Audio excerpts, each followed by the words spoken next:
Hello दोस्तों, बहुत बहुत स्वागत है आप सबका आपके अपने YouTube channel crazy MG tricks में। मेरा नाम है मोहित गंगवार। यहाँ पर मेरा इंट्रो लिखा हुआ है, मेरे बारे में इन्फॉर्मेशन है, आप देख सकते हैं। डेली फ्री क्लास मेरी यूट्यूब पर होती है, स्पेशल क्लास ऑफ जीएस, जिसमें मैं आपको हिस्ट्री, पॉलिटी, साइंस और इसके अलावा जितने भी कम्पिटिटिव एग्जाम्स हैं उनके लिए रीजनिंग और मैथ्स भी पढ़ाता हूँ। और ये सेशन जितने भी हैं आपके लिए फ्री होते हैं। आपको पता होगा कि इस समय दो एग्ज़ाम लगे हुए हैं हम लोगों के, एक आरआरबी एनटीपीसी का है, एक आरआरबी एनटीपीसी का एग्ज़ाम होने वाला है। और इसके अलावा भी आपका दिल्ली पुलिस का एग्ज़ाम होने वाला है, ठीक है, जेल वार्डन वाला एग्ज़ाम होने वाला है। तो उन सभी एग्ज़ाम्स के लिए जीएस एक महत्वपूर्ण रोल अदा करता है। आप यहाँ पर जीएस पढ़ सकते हैं, ठीक है। तो आज हम लोग आरआरबी एनटीपीसी की जो सीवीटी 1 परीक्षा 2016 में हुई थी, उसमें आपको पता होगा 44 शिफ्टों में एग्ज़ाम हुआ था, ठीक। तो उसमें भारत के भूगोल से जो भी प्रश्न पूछे गए थे उसके स्टार्टिंग के कुछ क्वेश्चन मैंने यहाँ पर लिए हैं। ये अच्छे लेवल के क्वेश्चन हैं। आपके एग्ज़ाम में वही प्रीवियस ईयर के ही क्वेश्चन उठा के देता है। आप यहाँ पर अपनी तैयारी भी चेक कर सकते हैं कि आप कितने क्वेश्चन यहाँ पर बना पा रहे हैं, ठीक है। तो यहाँ पर आपके सामने लगभग 30 क्वेश्चन होंगे और आप वीडियो को पॉज करके जैसे मैं क्वेश्चन दिखाऊं आप वहाँ पर रोकिए और देखिए कि आपको कितना क्वेश्चन सही बना पा रहे हैं। तो स्टार्ट करते हैं इसको। भारत के भूगोल से जो स्टार्टिंग के कुछ क्वेश्चंस हैं, आप देखते हैं कितने क्वेश्चन आपके बन पा रहे हैं, कितनी अच्छी तैयारी आपकी हुई है। तो देखते हैं पहला प्रश्न। पहला प्रश्न है आपके सामने कि पृथ्वी के स्थलीय क्षेत्र में भारत का हिस्सा कितना है। ये भी क्वेश्चन आरआरबी एनटीपीसी में पूछा गया था। चार ऑप्शन है आपके सामने, 2.8%, 2.4%, 2% और 3.2%। बताइए इसमें कौन सा सही ऑप्शन होगा। तो इसका जो सही जवाब होगा 2.4%, ठीक है। भारत के स्थलीय पृथ्वी के स्थलीय क्षेत्र में भारत का हिस्सा 2.4% है। इसके अलावा आपको बता दूं कि 17.5% जनसंख्या पूरे विश्व की, ठीक है, 17% जनसंख्या पूरे विश्व की भारत में निवास करती है, ठीक। भारत पूरी दुनिया में दूसरे नंबर पे सबसे ज़्यादा जनसंख्या वाला देश है। सबसे बड़ा चाइना है जिसमें जनसंख्या सबसे ज़्यादा है, दूसरे नंबर पे भारत आता है। 17.5% पॉपुलेशन पूरे वर्ल्ड की इंडिया में रहती है। इसके अलावा 2.4% जो है स्थलीय भाग का क्षेत्रफल है, ठीक। बढ़े अगले क्वेश्चन की ओर।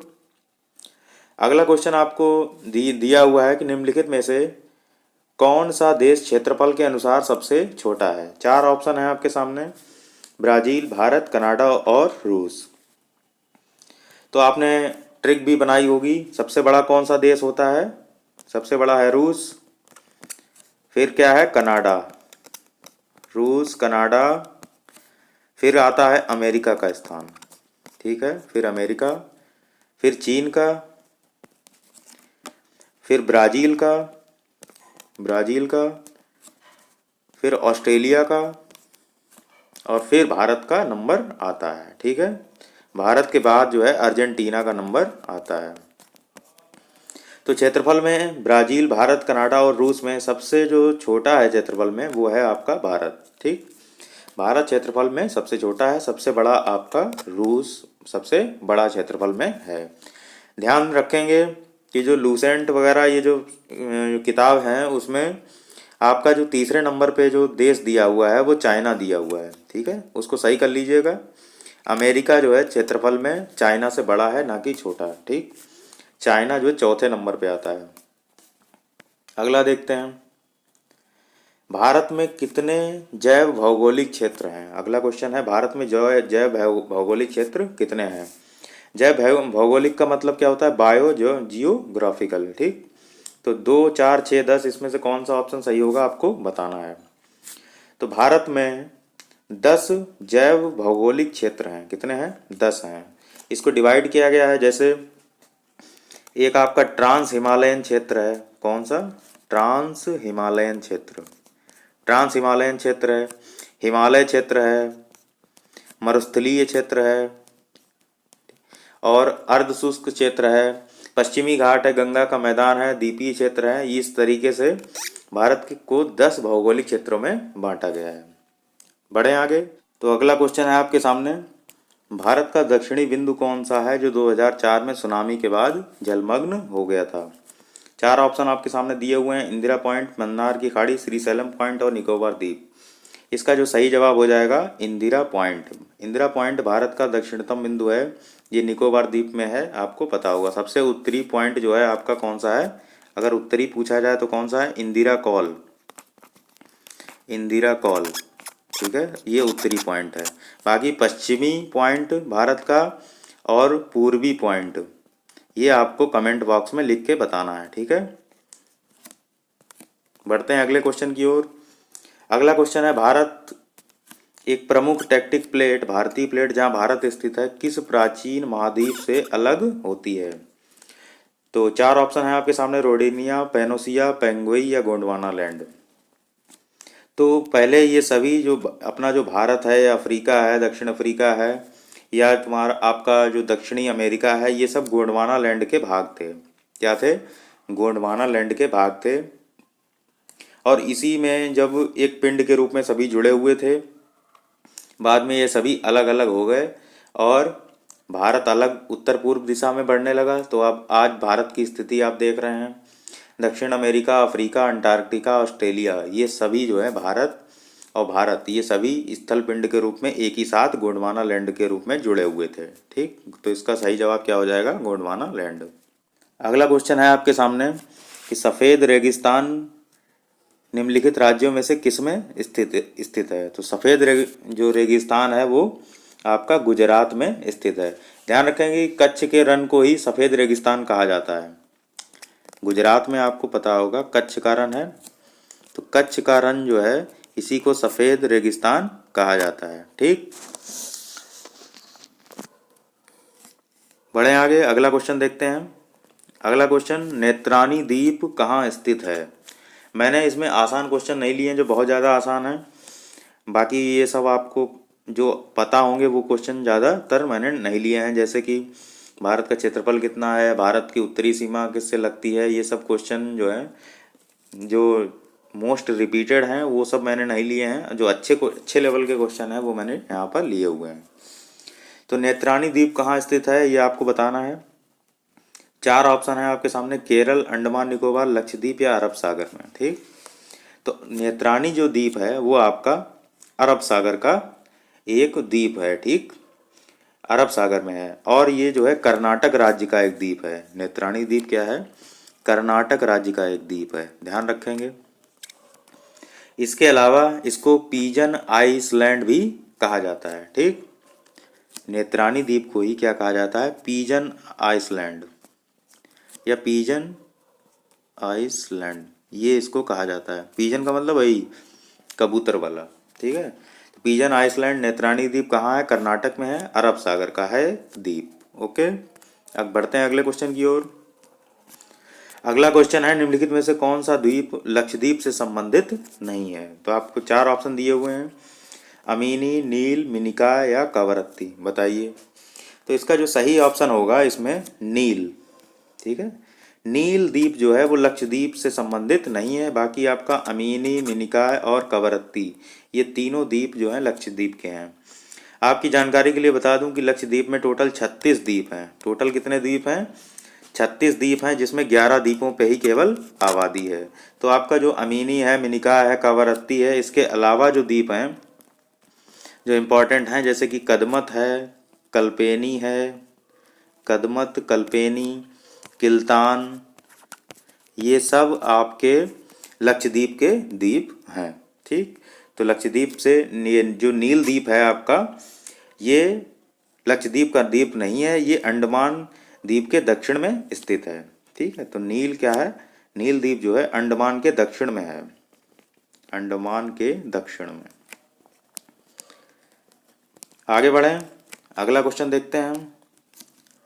अगला क्वेश्चन आपके सामने जो दिया हुआ है कि निम्नलिखित में से किस शहर को, ये थोड़ा सा मिसप्रिंट है, आपको बताना है निम्नलिखित में से किस शहर को अरब सागर की रानी कहा जाता है, ठीक। अरब सागर की रानी, ये है क्वेश्चन, ठीक। तो अरब सागर की रानी किसे कहा जाता है ये आपको बताना है, या अरेबियन समुद्र की रानी कहा जाता है तो ये आपको बताना है। चार ऑप्शन है आपको, मुंबई, तिरुवनंतपुरम, कोची और सूरत। तो जो अरेबियन समुद्र की रानी है उसको कहा जाता है कोची, कोची को अरेबियन समुद्र की रानी कहा जाता है। कोची आपको पता होगा केरल में है। ठीक,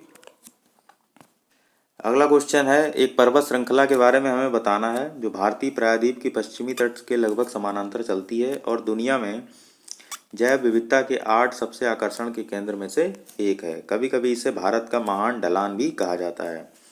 4 ऑप्शन है, पूर्वी घाट, पश्चिमी घाट, हिमालय और सतपुड़ा। इसका जो सही जवाब होगा पश्चिमी घाट। जब भी ध्यान रखेंगे क्वेश्चन में जैव विविधता से संबंधित क्वेश्चन पूछा जाएगा कि जैव विविधता सबसे ज़्यादा कहाँ है, तो पश्चिमी घाट में है। दुनिया के 8 सबसे ज़्यादा जैव विविधता वाले देशों में या क्षेत्रों में ये पश्चिमी घाट का नाम आता है। ठीक है, इसे भारत का महान ढलान कहा जाता है। इसके अलावा आपको याद रखना है कि इसको सह्याद्री भी कहा जाता है।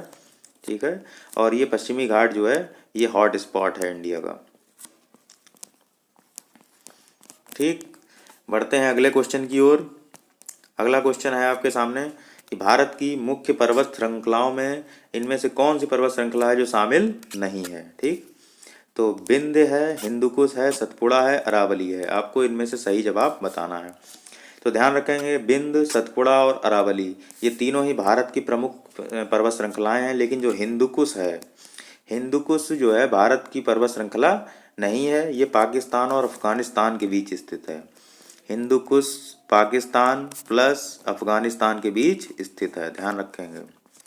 हिंदुकुश भारत की पर्वत श्रृंखला नहीं है। इसके अलावा आपको पता होगा अरावली राजस्थान में है, राजस्थान से लेकर दिल्ली तक है, या गुजरात से दिल्ली मान सकते हैं। यहाँ पूरा है। विंध्य पर्वत कहाँ है? राजस्थान, मध्य प्रदेश, छत्तीसगढ़ और झारखंड बिहार में है। ठीक, ये सब चीज़ें आपको पता होनी चाहिए। बाकी सतपुड़ा भी आपका मध्य प्रदेश से लेकर के वहाँ छत्तीसगढ़ तक है। तो ये है, लेकिन हिंदुकुश जो पर्वत श्रृंखला है वो पाकिस्तान और अफगानिस्तान के बीच है। ठीक, अगला देखते हैं। अगला क्वेश्चन है कि माउंट एवरेस्ट की चोटी पर पहुंचने वाली पहली महिला कौन थी। तो अगर पहली महिला पूछा जाए तो है जुंको तोवई। क्या नाम है? जुंको तोवई। ये है माउंट एवरेस्ट की चोटी पर पहुंचने वाली पहली महिला। अगर आपसे पूछा जाए कि माउंट एवरेस्ट की चोटी पर पहुंचने वाली प्रथम भारतीय महिला कौन थी, तब आप लगाएंगे बछेंद्री पाल। ठीक है, अगला देखते हैं। अगला है हुबली, जो कर्नाटक में मुख्यालय वाले ने अपने क्षेत्र के तहत आने वाली गाड़ियों में हरित ईंधन या बायोडीजल का प्रयोग शुरू किया है। तो हमें ये बताना है कि भाई हुबली का मुख्यालय कहाँ पे है। बस ऐसे समझ लीजिए आप हिंदी में क्या, आसान भाषा में क्या कहना चाह रहा है। तो हुबली का मुख्यालय कहाँ है? हुबली मतलब जो हुबली जो क्षेत्र है वो किस रेलवे जोन में आता है? तो दक्षिण, ये आपका दक्षिण पश्चिम रेलवे में आता है। कहाँ आता है? दक्षिण पश्चिम रेलवे में आता है। ठीक है, दक्षिण पश्चिम रेलवे का है ये आपका हुबली। हुबली कहाँ है? कर्नाटक में। अगला क्वेश्चन देखते हैं। अगला क्वेश्चन है फूलों की घाटी राष्ट्रीय उद्यान किस राज्य में स्थित है। तो फूलों की घाटी राष्ट्रीय उद्यान आपका है उत्तराखंड में। ठीक है, उत्तराखंड में जो आपका जो देहरादून है या हल्द्वानी है, इन सब में ही फूलों की घाटी राष्ट्रीय उद्यान स्थित है। आगे बढ़ें, अगला क्वेश्चन देखते हैं। अगला क्वेश्चन दिया हुआ है, एक कथन दिया है, कारण दिया है, आपको इसमें से सही विकल्प चुनना है। तो एक जो कथन दिया हुआ है कि शिमला दिल्ली से अधिक ठंडा है, कारण दिया हुआ है शिमला दिल्ली की तुलना में अधिक ऊंचाई पर है। तो 4 ऑप्शन दिए हुए हैं, कथन सही है, कारण गलत है, कथन गलत है, कारण सही है, या कथन कारण दोनों सही हैं और कारण कथन की उचित व्याख्या है, या कथन और कारण दोनों सही हैं पर कारण कथन की उचित व्याख्या नहीं है, बताना है। तो ध्यान रखेंगे कि शिमला दिल्ली की अपेक्षा अधिक ठंडा है, ये तो बात बिल्कुल सही है, ये तो कोई भी बता देगा। शिमला दिल्ली की तुलना में अधिक ऊंचाई पर है, तो ये भी बात सही है। ठीक, समुद्र तल से अगर ऊंचाई देखी जाए तो शिमला की दिल्ली की कंपैरिजन में बहुत ज़्यादा है। और आपने पढ़ रखा होगा कि जैसे जैसे आप ऊंचाई पर बढ़ते हैं तापमान में क्या आती है? कमी आती है। तो इसीलिए शिमला दिल्ली की तुलना में अधिक ठंडा है। तो क्या हो जाएगा इसमें सही? सी वाला जो ऑप्शन है कि कथन और कारण दोनों सही हैं और कारण जो है कथन की उचित व्याख्या करता है। अगला देखते हैं। अगला दिया हुआ है कि भारत में समुद्र तल से सर्वाधिक ऊंचाई पर क्रिकेट का मैदान किस राज्य में स्थित है? तो ध्यान रखेंगे हिमाचल प्रदेश इसका सही जवाब होगा। हिमाचल प्रदेश में आपका ये जो क्रिकेट मैदान है उसका नाम है चायल। ठीक है, ये जो क्रिकेट मैदान है ये समुद्र तल से सर्वाधिक ऊंचाई पर स्थित है। लगभग 7500 फीट की ऊंचाई पर है ये। ठीक, समुद्र तल से। सामने जम्मू कश्मीर सरकार की ग्रीष्मकालीन राजधानी कहाँ पर है? तो जम्मू कश्मीर सरकार की जो ग्रीष्मकालीन राजधानी है वो क्या है? श्रीनगर है। अगर आपसे शीतकालीन राजधानी पूछा जाए तो जम्मू हो जाएगा। ठीक, लेकिन वर्तमान में क्या है, आपका जम्मू कश्मीर एक केंद्र शासित प्रदेश बन गया है और लद्दाख को अलग एक केंद्र शासित प्रदेश बना दिया गया है। तो इस समय ये जो ग्रीष्मकालीन राजधानी और ये तो सेम ही रहेगा। जम्मू कश्मीर का जो ग्रीष्मकालीन राजधानी है ये आपकी क्या हो जाएगी? श्रीनगर। ठीक है, आगे बढ़ें। भारत में सर्वाधिक व्यापक वनों के प्रकार कौन से हैं? सबसे ज़्यादा वन भारत में किस प्रकार के पाए जाते हैं ये आपको बताना है। 4 ऑप्शन है आपके सामने, पर्णपाती वन, कटीले वन, ज्वारीय वन या पर्वतीय वन। तो ध्यान रखेंगे भारत में सबसे ज़्यादा पतझड़ी वन या पर्णपाती वन पाए जाते हैं। ठीक, उष्णकटिबंधीय पर्णपाती वन भारत में सर्वाधिक व्यापक मात्रा में पाए जाते हैं। आपका जो मैदानी क्षेत्र है वहाँ से लेकर के जो प्रायद्वीपीय पठार है उसके वहाँ तक पाए जाते हैं। ठीक है, और इसके लिए कितने सेंटीमीटर की वर्षा चाहिए होती है? 70 से लेकर के 150 सेंटीमीटर तक की वर्षा वाले क्षेत्रों में इन वनों का विस्तार पाया जाता है। तो उष्णकटिबंधीय 2 प्रकार के ये होते हैं। एक तो आपका उष्णकटिबंधीय शुष्क पर्णपाती होता है, एक शुष्क पर्णपाती होता है और एक होता है आपका आर्द्र पर्णपाती होता है। एक होता है आर्द्र पर्णपाती। तो उष्णकटिबंधीय शुष्क पर्णपाती और उष्णकटिबंधीय आर्द्र पर्णपाती, ये 2 प्रकार के वन होते हैं पर्णपाती वनों के अंतर्गत। अगर इन दोनों में से भी अगर आपसे पूछा जाए कि सबसे ज़्यादा मात्रा में कौन से पाए जाते हैं, तो उष्णकटिबंधीय शुष्क पर्णपाती वनों की संख्या सबसे ज़्यादा है। आगे देखते हैं। अगला जो प्रश्न है, भारत में निम्नलिखित में से कौन से राज्य में सर्वाधिक क्षेत्र मैंग्रोव के तहत है? ठीक है, तो मैंग्रोव वन आपको बताना है कि सबसे ज़्यादा कहाँ मिलते हैं। तो इसका जो सही जवाब होगा यहाँ पर पश्चिम बंगाल होगा। ये जो पश्चिम लिख दिया है केवल पश्चिम बंगाल। ठीक, पश्चिम बंगाल इसका सही जवाब होगा। डी ऑप्शन इसका सही है।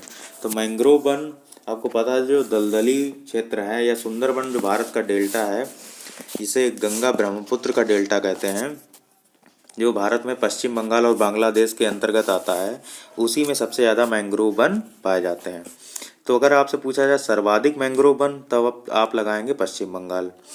इसके बाद अगर दूसरा नंबर पूछा जाए तो दूसरे नंबर पे आता है आपका गुजरात। क्या आता है? गुजरात। इसके बाद तीसरा नंबर अंडमान निकोबार का आता है। चौथा जो नंबर है वो आंध्र प्रदेश का आता है। ठीक है, तो पहले नंबर पे सबसे ज़्यादा वन अगर पूछा जाए मैंग्रोव वन कहाँ है तो पश्चिम बंगाल में, दूसरे में गुजरात, तीसरे में अंडमान निकोबार, चौथे में आंध्र प्रदेश। ठीक है, आगे बढ़ते हैं। अगला जो क्वेश्चन है, यहाँ पर रिक्त स्थान दिया हुआ है। ओजोन की उपस्थिति सूरज की हानिकारक किरण जो परावैंगनी विकिरणों को सतह तक पहुँचने से रोकती हैं। तो कौन सी लेयर है, उस लेयर में ओजोन की उपस्थिति होती है और जो क्या करती है, सूर्य की हानिकारक परावैंगनी विकिरणों को पृथ्वी की सतह पर पहुंचने से रोकती है। क्या होगा इसका सही जवाब?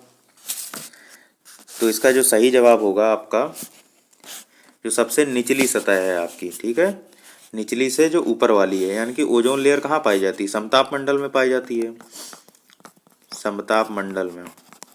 और ये क्या होता है आपका स्ट्रेटोस्फियर में। स्ट्रेटोस्फियर में ओजोन लेयर पाई जाती है। ट्रोपोस्फियर जो है सबसे निचली सतह को कहते हैं। इसके बाद मीजोस्फियर ये मध्य मंडल है। जो थर्मोस्फियर है ये वाला आपका जो है टेम्परेचर वाला। तो यही 4 लेयर हैं। एक इसके अलावा आपका आयन मंडल होता है, बहिर्मंडल होता है, लेकिन ध्यान रखेंगे जो मौसमी घटनाएं होती हैं वो आपकी ट्रोपोस्फियर में होती हैं, और हवाई जहाज़ वगैरह जो उड़ते हैं वो आपके सब स्ट्रेटोस्फियर में आते हैं। ठीक है, तो ओजोन की उपस्थिति कहाँ होगी? आपकी स्ट्रेटोस्फियर में। ठीक है, समताप मंडल कहते हैं इसको, स्ट्रेटोस्फियर को। अगला देखिए, अगला दिया है क्योटो जलवायु परिवर्तन सम्मेलन कब आयोजित किया गया था? तो क्योटो जलवायु परिवर्तन सम्मेलन कब आयोजित किया गया था? तो क्योटो जलवायु परिवर्तन सम्मेलन आपका दिसंबर 1997 में आयोजित किया गया था। ठीक है, ध्यान रखेंगे। क्योटो प्रोटोकॉल जो है आपका वो किससे संबंधित है ये भी आपको पता होना चाहिए। तो क्योटो प्रोटोकॉल में क्या हुआ था, जो आपकी ग्रीन हाउस गैसें हैं, जो ग्रीन हाउस गैसें हैं उनके उत्सर्जन को कम करने पर सहमति बनी थी। ठीक है, तो उसमें ये कहा गया कि जितनी भी, पहले आपको पता होना चाहिए ग्रीन हाउस गैसें कौन कौन सी हैं। तो जैसे कि CO2 है, CH4 यानी कि मीथेन है, कार्बन डाइऑक्साइड है, मीथेन है, नाइट्रस ऑक्साइड है, या आपका जो मीना, इसका एक ट्रिक भी चलती है, मीना का जलवा पढ़ा होंगे आप। तो मीथेन है, नाइट्रस ऑक्साइड है, कार्बन डाइऑक्साइड है, जल भी, जलवाष्प भी इसी में आता है। तो जो आपका क्योटो जलवायु परिवर्तन सम्मेलन हुआ था उसमें डिसाइड किया गया था कि जो 6 आपकी ग्रीन हाउसेस गैसेस हैं उनमें आप उत्सर्जन में कमी करनी है। तो कितनी कमी करनी है? 5.2% की कटौती करनी है। कब से? 1990 से लेकर के 1990 के दशक के बाद 5.2% ये ग्रीन हाउस गैसों के उत्सर्जन में कमी करना ही क्योटो जलवायु परिवर्तन का उद्देश्य था। कब रखा गया था? दिसंबर 1997 में ये आयोजित किया गया था। इसके अलावा जो मॉन्ट्रियल सम्मेलन दिया हुआ है, मॉन्ट्रियल सम्मेलन 1987 में कौन सा फैसला किया गया था? ध्यान रखेंगे, ये जो इन्वायरमेंट के क्वेश्चन हैं इसमें मॉन्ट्रियल प्रोटोकॉल और क्योटो प्रोटोकॉल ये दोनों क्वेश्चन आपसे एग्जाम में पूछे जाते हैं। मॉन्ट्रियल प्रोटोकॉल 1987 का है, क्योटो प्रोटोकॉल अभी मैंने आपको बताया था 1997 का है। ठीक है, क्योटो प्रोटोकॉल में क्या बताया था अभी आपको? ओजोन लेयर से संबंधित है।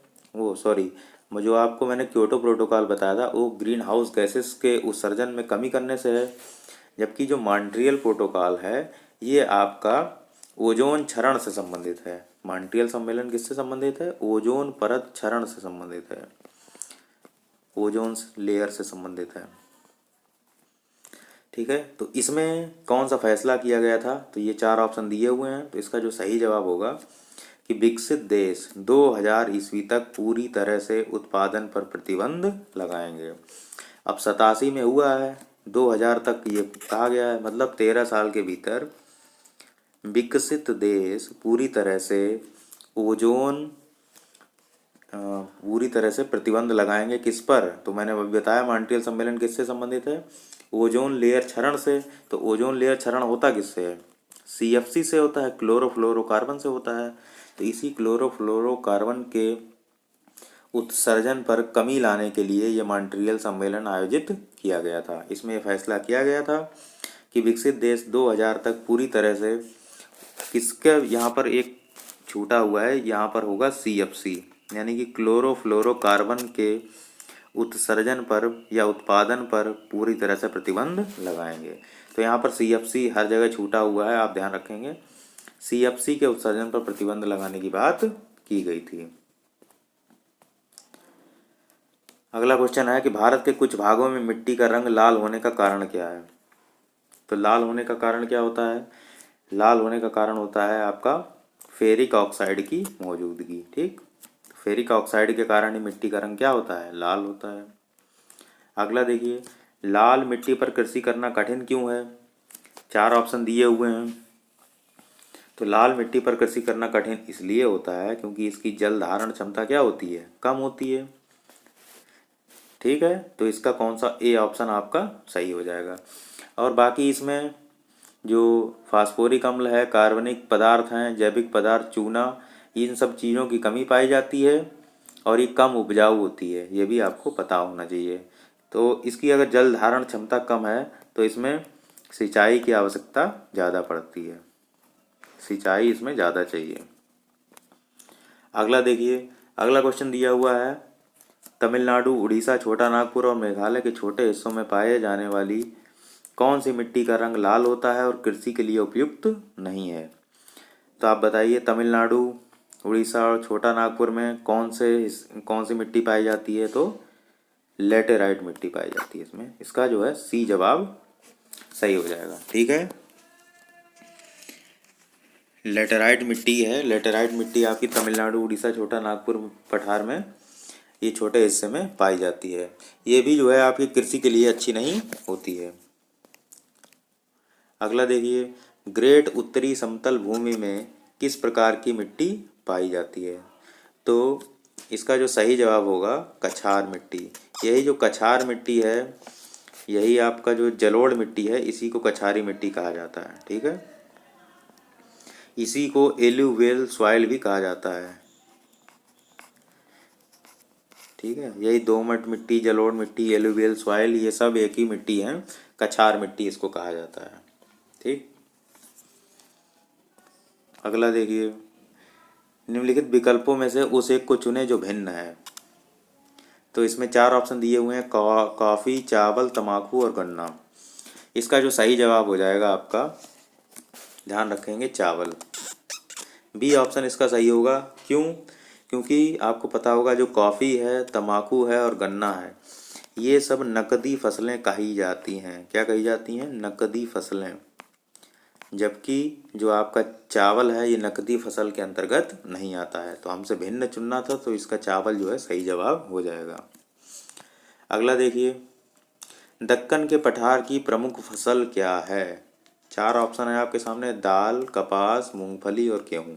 बताइए, दक्कन के पठार की प्रमुख फसल क्या है? तो ध्यान रखेंगे, दक्कन के पठार में कपास जो है ये मुख्य फसल है। ठीक है, दक्कन के पठार में क्या है? कपास एक मुख्य फसल है। ध्यान रखेंगे कि जो कपास की जो मिट्टी है, कपास के लिए कौन सी मिट्टी चाहिए होती है? काली मिट्टी या रेंगुर मिट्टी। ठीक है, रेंगुर मिट्टी या काली मिट्टी जो है कपास के लिए सबसे ज़्यादा उपयुक्त होती है। यही दक्कन के पठार की प्रमुख फसल है। अगला देखिए, अधिकतर केरल, तमिलनाडु और कर्नाटक में होने वाली निम्नलिखित में से किस फसल को 35 डिग्री सेल्सियस तापमान और 200 सेंटीमीटर से अधिक वर्षा की आवश्यकता होती है? बताना है आपको।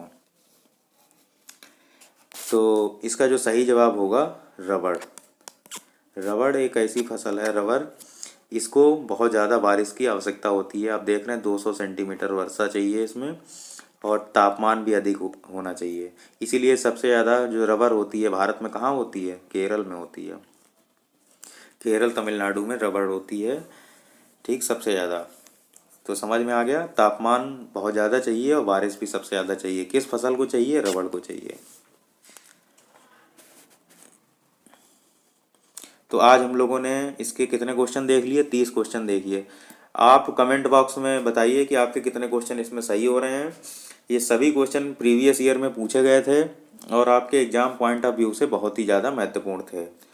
तो ऐसे ही और वीडियोस देखने के लिए आप क्रेजी एमजी ट्रिक्स को सब्सक्राइब कर लीजिए। यहाँ पर मैं डेली आपके लिए आरआरबी एनटीपीसी के जो प्रीवियस ईयर क्वेश्चन है उसके 30-30 क्वेश्चनों का डेली एक सेट करवाऊँगा, अलग अलग सब्जेक्ट का। आज हम लोगों ने ज्योग्राफी देखा था, इसके बाद हम लोग इतिहास का, पॉलिटी का, साइंस का, सबका देखेंगे। सबके 30-30 क्वेश्चन डेली करेंगे। इस तरीके से आपकी तैयारी होती रहेगी। ठीक है, तो आज के लिए इतना ही रखते हैं। मिलते हैं अगले वीडियो में, तब तक के लिए जय हिंद।